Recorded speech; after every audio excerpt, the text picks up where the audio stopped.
और अब स्वर्णिम अवसर है जिसका हम सभी को बेसब्री से इंतजार है, जिनके जीवन से हम संपूर्ण भारतवासियों को प्रेरणा प्राप्त होती है, जिन्होंने निज प्रयासों से एक समृद्ध और सफल व्यक्तित्व का स्वयं निर्माण किया है। ऐसी हमारी भारत की प्रथम नागरिक और हमारे आज के कार्यक्रम की मुख्य अतिथि भारत की राष्ट्रपति माननीय द्रौपदी मुर्मू जी से विनम्र आग्रह है आशीर्वचनों के लिए। आइए आपकी करतल ध्वनि के बीच निवेदन करें माननीय राष्ट्रपति महोदय जी से।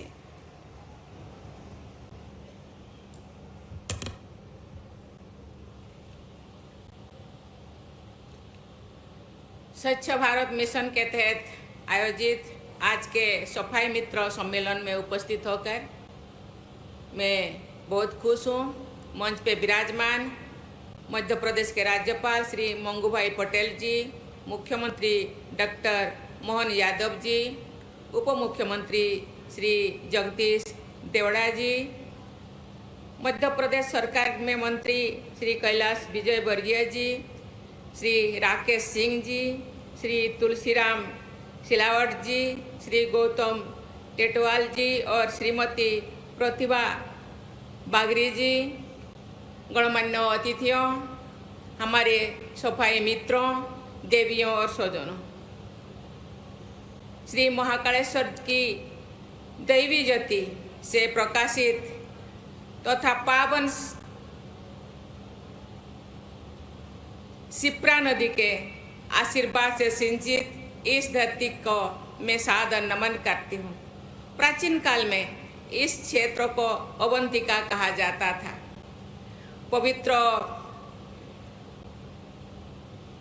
दिव्य ज्योतिर्शिला स्रोतम में प्रार्थना की ज्योति के अवंतिकायां विहितावतारम वंदे महाकाल महासुरेशम, अर्थात अवंतिका में अवतार लेने वाले देवादिदेव महाकाल की हम वंदन करते हैं।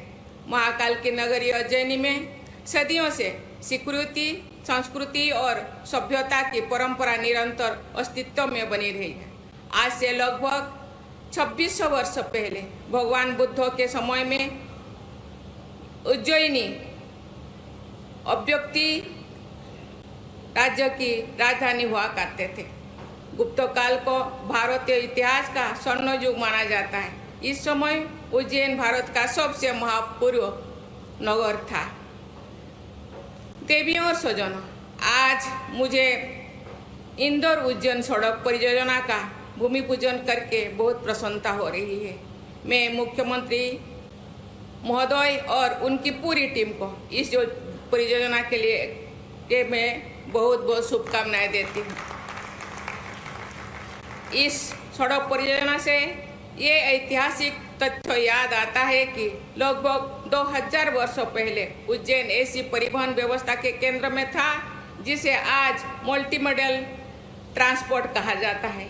उज्जैन अंतर्राष्ट्रीय व्यापार का अत्यंत महत्वपूर्ण केंद्र है। महाकवि कालिदास ने मेघदूतम में उज्जैन की विशालता और भव्यता का अद्भुत चित्रण किया है और कहते हैं कि जैसे देवलोक में अलकापुरी है, उसी तरह मनुष्य लोक में उज्जैनी है।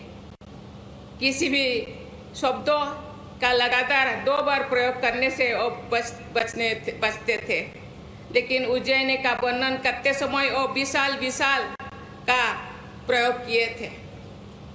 देवियों और स्वजनों, मुझे ये बात की प्रसन्नता है कि उज्जैन में आधुनिक विकास के लिए अनेक प्रयास किए जा रहे हैं। विक्रम उद्योगपुर का विकास इसका उदाहरण है। इस उद्योगपुर में मेडिकल डिवाइसेस पार्क की स्थापना की गई है। राज्य में अनेक एक्सप्रेसवेज तथा एलिवेटेड कॉरिडोर्स पर काम चल रहा है। रेलवे और एयर कनेक्टिविटी को विकसित किया जा रहा है। इन प्रयासों की सफलता हेतु मैं बहुत बहुत शुभकामनाएं देती हूँ। देवियों और स्वजनों, मैंने जन सेवा की अपनी यात्रा स्वच्छता के कार्य से ही शुरू की थी। मैं अपने गृह नगरी नोटिफाइड एरिया काउंसिल की उपाध्यक्ष थी। मैं प्रतिदिन एक वार्ड से दूसरे वार्ड जाती थी, साफ सफाई के कार्य का निरीक्षण करती थी तथा सफाई मित्रों एवं अन्य लोगों के साथ परामर्श करती थी। सफाई से जुड़े अच्छे बदलाव को देखकर खुशी महसूस होता था।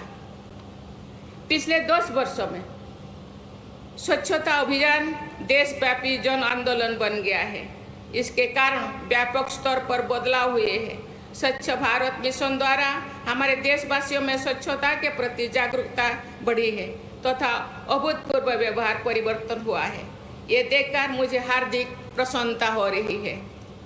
स्वच्छ भारत मिशन के तहत खुले में शौच से मुक्ति के लिए 11 करोड़ से अधिक शौचालय तथा लगभग 2.25 लाख सामुदायिक स्वच्छता परिसर बनाया गया है। महिलाओं की गरिमा और स्वास्थ्य की सुरक्षित रखने के लिए इस जन आंदोलन की विशेष भूमिका है। विद्यालय में बालिकाओं के लिए अलग से शौचालय की व्यवस्था करने के लिए मैं गवर्नमेंट को बहुत बहुत धन्यवाद देना चाहती हूँ। उनके साक्षरता और शिक्षा में इसीलिए वृद्धि हुई है। एक प्रतिष्ठित आकलन के अनुसार स्वच्छ भारत मिशन में बच्चों की मृत्यु दर भी कमी आई है। ग्रामीण परिवारों के स्वास्थ्य के से जुड़े सालाना खर्च में औसतन 50,000 रुपया की कमी आई है। देवियों और स्वजनों, मध्य प्रदेश ने शहरी और ग्रामीण स्वच्छता के क्षेत्र में अग्रणी भूमिका निभाई है। इंदौर ने लगातार 7 बार देश का स्वच्छतम शहर बने रहने का कीर्तिमान स्थापित किए हैं। भोपाल को सबसे अच्छे राजधानी होने का गौरव प्राप्त हुई है। राज्यों के अनेक शहर वाटर प्लस और ODF डबल प्लस की श्रेणी में पुरस्कृत किया गया है।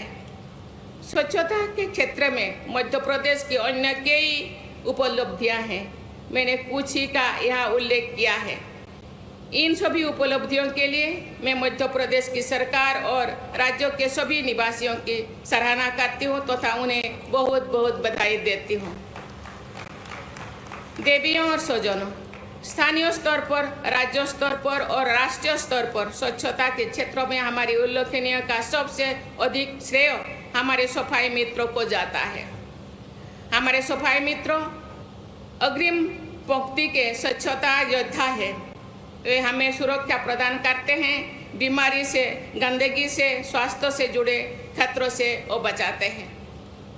मैं हमारे राष्ट्र निर्माण में बहुत बड़ी भूमिका निभा रहे हैं। सफाई मित्रों का सम्मान करके वास्तव में हम अपना ही गौरव बढ़ाने हैं। सभी देशवासियों की ओर से मैं प्रत्येक सफाई मित्रों को हृदय से धन्यवाद देती हूँ।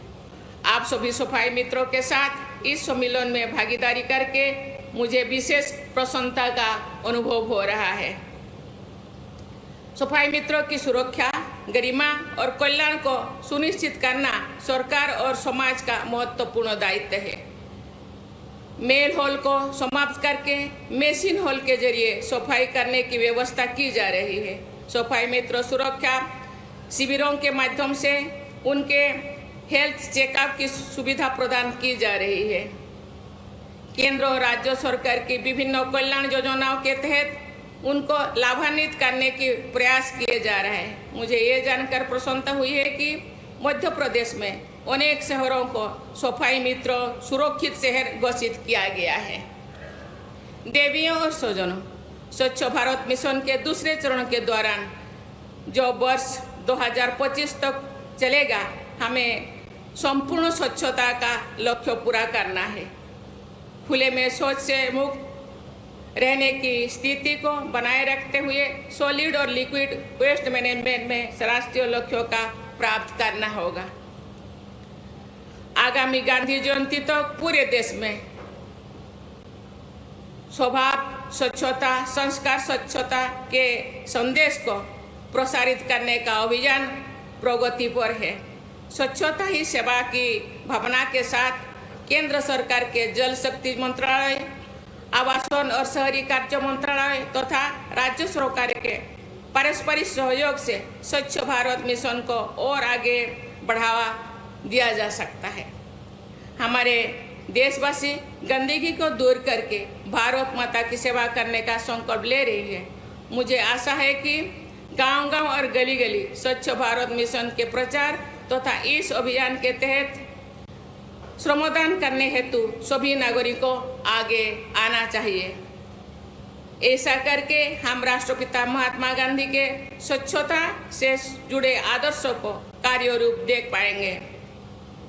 हम सभी जानते हैं कि स्वच्छता की ओर बढ़ावा गया हमारे एक कदम पूरे देश को स्वच्छ रखने में सहायक सिद्ध होगा। आइए हम सभी मिलकर स्वच्छ भारत, स्वस्थ भारत और विकसित भारत के निर्माण के लिए आगे बढ़े। इसी संकल्प के साथ मैं आशा करती हूँ भारत के एक एक व्यक्ति स्वच्छता ही देश को स्वस्थ बना सकते हैं, विकसित बना सकते हैं। इसी भावना के साथ आगे बढ़े और देश को स्वच्छ बनाएं और स्वस्थ बनाएं। धन्यवाद। जय हिंद, जय भारत, जय महाकाल।